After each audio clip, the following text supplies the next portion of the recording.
Praise the lord. Very good morning. ఉదయకాల సమయంలో దేవుడు మనకు అనుగ్రహిస్తున్నటువంటి వాగ్దానాన్ని మనం చూద్దాం. రోమీయులకు రాసిన పత్రిక 10వ అధ్యాయం 12వ వచనంలో దేవుని యొక్క వాక్కు ఇలాగ సెలవిస్తుంది. ఒక్క ప్రభువే అందరికీ ప్రభువై ఉండి తనకు ప్రార్థన చేయు వారందరి ఎడల కృప చూపుటకు ఐశ్వర్యవంతుడై ఉన్నాడు అని వాక్యం సెలవిస్తుంది. ఎన్ఐవిలో చూస్తే the same lord is lord of all and richly blesses all who call on him. అంటే దేవునికి మొరపెట్టు వారి అందరికీ ప్రార్థన చేసిన వారందరినీ కూడా ఆయన హెచ్చుగా దీవించగలిగిన సమర్థుడై ఉన్నాడు అని ఆయన యొక్క వాక్యం సెలవిస్తుంది. ఆయన యొక్క కృప మనం ఎప్పుడైతే ప్రార్థనతో దేవుణ్ణి సమీపిస్తూ ఉంటామో, ప్రతిసారి దేవుడి యొక్క సన్నిధికి వెళ్తూ ఉంటామో, మన బాధలు, భారాలు, మన బలహీనతలు దేవుడి సన్నిధిలో పెట్టినప్పుడు ఆయన కృప మనం చేయలేనిది మనతో చేయిస్తుంది, మనం పొందుకోలేనిది మనం పొందుకునేలా చేస్తుంది. ఆయన యొక్క కృప, he is rich in showing grace. ఆయన మనకి కృప చూపడానికి ఆయన ఐశ్వర్యవంతుడై ఉన్నాడు, ఆయన వాక్యం సెలవిస్తుంది. సో ఈ ఉదయకాల సమయంలో నువ్వు ఎక్కడెక్కడికో పరిగెత్తే బదులు కృప చూపు దేవుడి దగ్గరికి నువ్వు వెళ్ళు.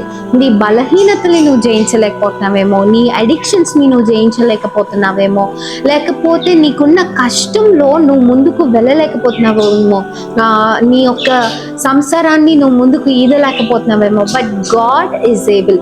దేవుడు ఆయన నీ మీద తన కృపను చూపిస్తాడు. నువ్వు ప్రార్థనతో ఆయన సమీపించిన కొలది ఆయన కృప నీ పట్ల హెచ్చుగా పనిచేస్తుంది.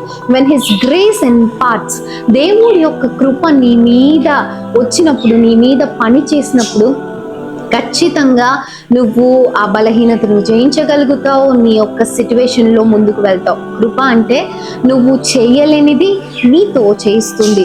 కృప అంటే నువ్వు ఏదైతే పొందుకోలేవో అది నువ్వు పొందుకునేలా చేస్తుంది. కృప అంటే నువ్వు దేనికైతే అర్హురాలివి కాదో వాటికి నిన్ను అర్హురాలుగా చేస్తుంది. అది యేసయ్య కృప. ఈ రోజున ఈ ఉదయకాల సమయంలో ఆయన కృపను ఆశ్రయిస్తావా? ప్రార్థనతో నిన్ను నువ్వు దేవునికి సమర్పించుకుంటావా?